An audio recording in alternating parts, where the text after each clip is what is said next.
Bom dia, boa tarde, boa noite, pessoal. Hoje damos continuidade à nossa videoaula sobre difração de raios-x e vamos falar desse tema em particular, difração de raios-x, as interferências construtivas, destrutivas e como que os planos cristalinos e a população desses planos cristalinos interfere nos sinais de difração que nós vamos obter. Espero que vocês gostem, assistam quantas vezes forem necessárias e vem comigo estudar. Hoje então nós vamos falar especificamente a respeito da difração de raios-x. A difração de raios-x é um fenômeno segundo o qual os átomos de um cristal, em virtude de seu espaçamento uniforme, produzem um padrão de interferência das ondas presentes em um feixe incidente de raios-x. Os planos atômicos do cristal atuam no raio-x exatamente da mesma maneira que uma grade uniformemente distribuída atua em um feixe de luz. Observem essa figura. Ela nos mostra duas ondas, a onda 1 e a onda 2. Reparem que essas ondas têm o mesmo comprimento de onda, lambda. Essas ondas passam por um evento de espalhamento. E reparem que após esse evento de espalhamento, as ondas 1 e 2 continuam em fase. Por continuarem em fase após esse evento de espalhamento, a amplitude dessas ondas se somam nessa onda resultante. Aqui nós vemos um evento de interferência construtiva. Agora vamos analisar as ondas 3 e 4. Ambas possuem o mesmo comprimento de onda. Só que após um evento de espalhamento, as ondas 3 e 4 ficam completamente fora de fase, de modo que as amplitudes dessas ondas se cancelam em uma interferência completamente destrutiva. Vamos falar sobre a lei de Bragg. Os termos da equação de Bragg são n, que é a ordem de difração, são números inteiros, 1, 2, 3. Lambda, que é o comprimento de onda da radiação incidente, medido em angstroms ou em nanômetros. D é o espaço interplanar, também medido em angstroms ou em nanômetros. E θ é o ângulo de difração, que num experimento comum de difração de raios-x vai nos ser apresentado na forma de 2θ. A lei de Bragg estabelece a relação entre o espaçamento dos planos atômicos nos cristais e os ângulos de incidência da radiação eletromagnética sobre esses planos cristalinos. A intensidade do sinal de difração vai ser máxima quando o primeiro termo da lei de Bragg se iguala ao segundo termo. Nessa situação, nós temos uma interferência completamente construtiva. Se vocês tiverem a chance, acessem esse applet e brinquem com diferentes valores de comprimento de onda, distância interplanar e do ângulo de incidência θ. Vocês irão reparar que para um dado comprimento de onda e uma distância interplanar, há apenas um ângulo θ que vai produzir essa interferência completamente construtiva, levando a um pico do sinal detectado no experimento. Vamos considerar outros exemplos. No primeiro caso, ordem de difração igual a 1, comprimento de onda igual a 3 nanômetros, espaçamento interplanar igual a 4 nanômetros. Quando nós aplicamos a lei de Bragg para esse sistema, o resultado nos mostra que a difração dessa radiação ocorrerá num ângulo de incidência θ igual a 22,02 graus. E se nós mudarmos o sistema? Consideremos essa outra situação. Ordem de difração 1, comprimento de onda 3 nanômetros. Reparem que o comprimento de onda continua o mesmo. Isso é fácil de entender. O nosso equipamento não mudou. Em outras palavras, continuamos bombardeando um determinado alvo metálico com o nosso feixe de elétrons, e esse alvo metálico produz uma radiação com um comprimento de onda específico, depois, claro, de ter sido monocromada, igual a 3 nanômetros. Então, via de regra, eu vou imaginar o comprimento de onda como algo fixo. O que mudou aqui foi a distância interplanar, que agora é de 7 nanômetros.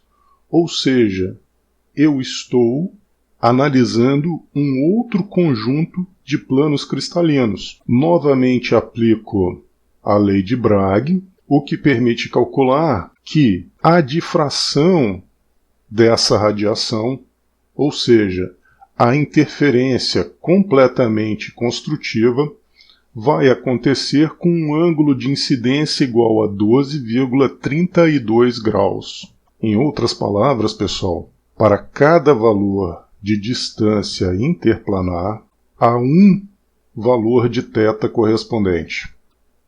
Vamos agora imaginar que estamos acompanhando um experimento de difração de raios-x. Nesse caso em particular, nós temos a análise de uma amostra de ferro alfa policristalino. Esse gráfico nos mostra na abscissa o ângulo de difração 2θ. Na ordenada, ele nos mostra a intensidade relativa.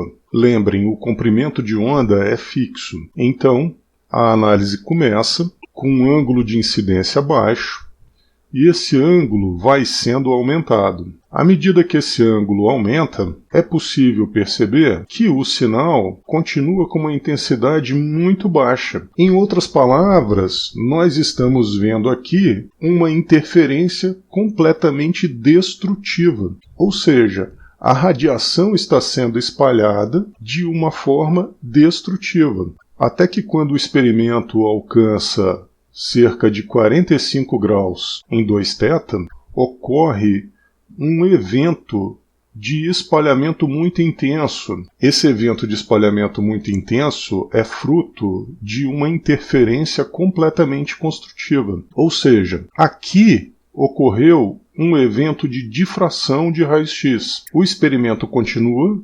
Nós vemos os valores de 2θ crescendo, contudo o sinal continua muito fraco, ou seja, nesse intervalo ocorrem apenas interferências destrutivas, até que um valor de 2θ ao redor de 65 graus é alcançado. Quando isso ocorre, nós vemos um outro evento de difração acontecendo. Entretanto, esse evento de difração é menos intenso do que o evento anterior. O experimento continua. Novamente percebemos a ocorrência de interferências completamente destrutivas, até que mais uma vez, ao redor de 82 graus, ocorre um outro evento de espalhamento que tem uma natureza completamente construtiva, ou seja, uma interferência completamente construtiva. Em outras palavras, temos uma outra difração de raios-x acontecendo. Ângulos maiores, até o limite do experimento, não produzem outros eventos de difração.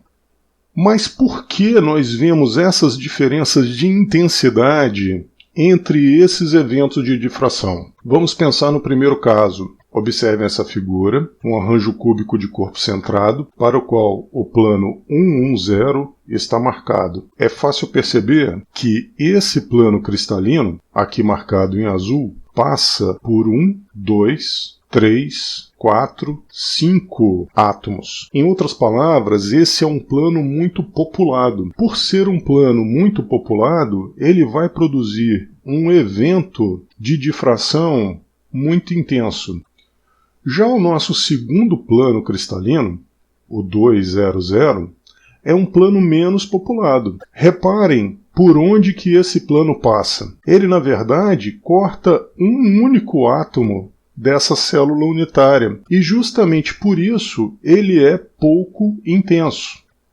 Por sua vez, o plano 211 passa por um conjunto intermediário de átomos, o que leva a esse evento de difração, que tem uma intensidade também intermediária em comparação com os outros dois observados nesse difratograma. Portanto, nós devemos lembrar que a intensidade desses eventos de difração está associada à população desses planos cristalinos. Quanto maior o número de átomos cortado por esses planos cristalinos, mais intenso será o evento de difração de raios-x.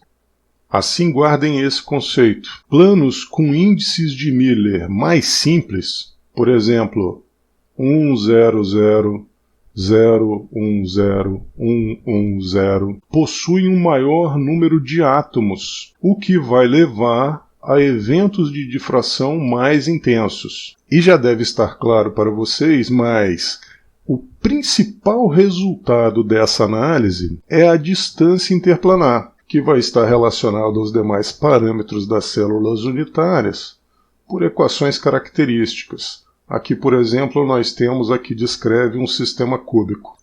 Vamos focar nos nossos polímeros semicristalinos. Como é a estrutura cristalina desses materiais? A primeira coisa que nós temos que imaginar é que, ao contrário dos metais e das cerâmicas, esse arranjo cristalino é mais complicado.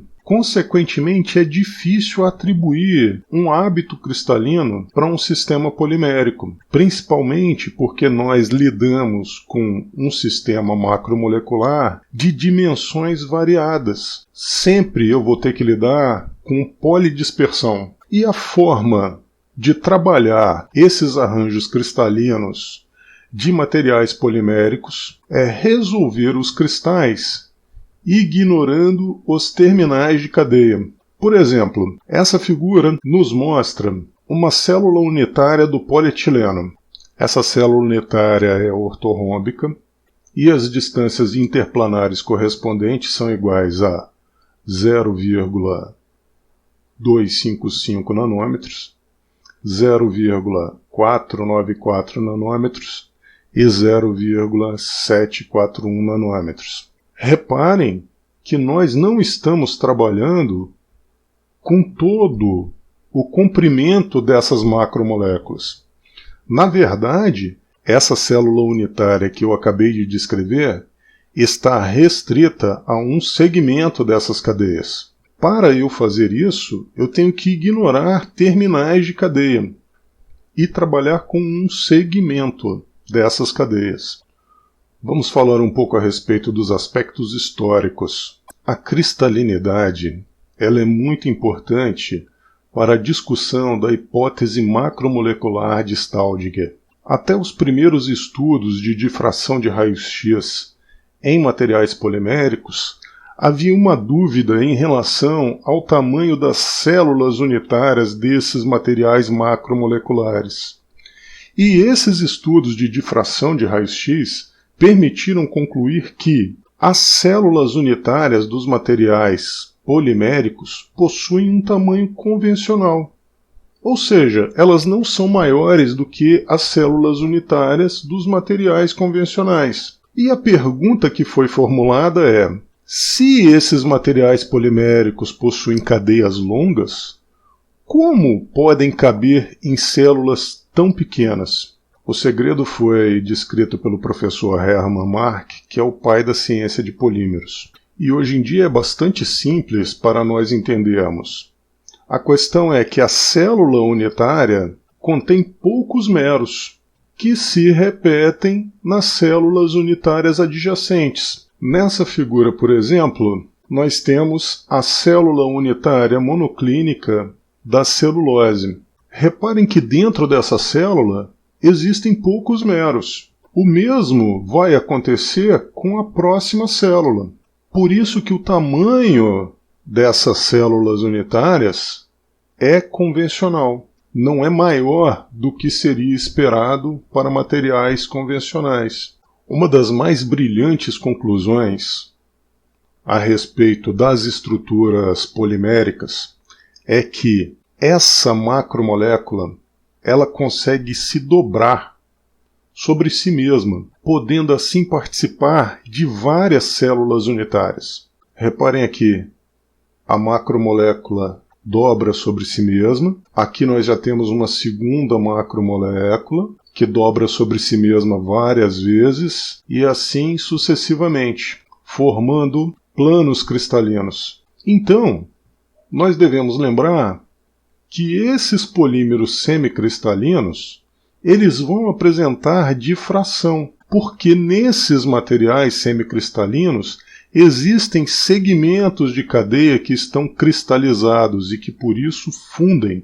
Entretanto, a porção amorfa desses materiais não difrata, ela vai apenas espalhar radiação, o que também produz um halo amorfo nos difratogramas dos materiais poliméricos semicristalinos. Nessa tabela nós temos uma série de polímeros, polietileno, polióxido de etileno, poliestireno, entre outros, e reparem que todos eles fundem. Então eles possuem regiões cristalinas que possivelmente vão difratar os raios X. Por que eu digo possivelmente? Possivelmente porque o nosso experimento deve produzir ângulos de incidência que sejam capazes de gerar os eventos de interferência construtiva, ou seja, os eventos de difração. Falando de uma forma mais simples, se eu não corro o meu experimento de difração de raio-x entre os ângulos 2θ apropriados, eu posso não observar eventos de difração. E o que um material polimérico semicristalino precisa para formar cristais? Esses materiais precisam de regularidade. Em outras palavras, se nós estamos lidando com sistemas poliméricos que são isotáticos ou sindiotáticos, eles são regulares.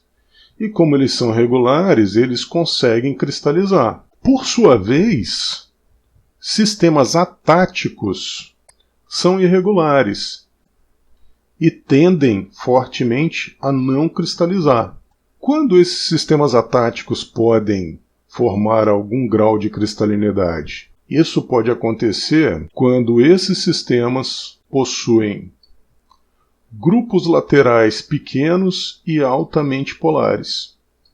Então a presença desses grupos laterais pequenos e altamente polares em materiais atáticos, ou seja, com a distribuição aleatória da posição desses grupos ao longo do espaço, é possível que, devido às fortes forças, ocorra a cristalização de segmentos dessas cadeias. Então, de um modo geral, meros de taticidade inapropriada e copolímeros tendem a destruir ou diminuir a cristalinidade. Se nós estamos tratando de copolímeros estatísticos, eles são geralmente amorfos. Por sua vez, os copolímeros em bloco podem apresentar cristalinidade. E quando nós tratamos de misturas de um polímero isotático com um polímero atático, a tendência é ocorrer a redução da cristalinidade com o aumento da quantidade do polímero atático na mistura. Bem, pessoal, por hoje é isso. Obrigado pela atenção. Até a nossa próxima videoaula. E por favor, não se esqueçam de deixar um joinha e de se inscreverem no canal.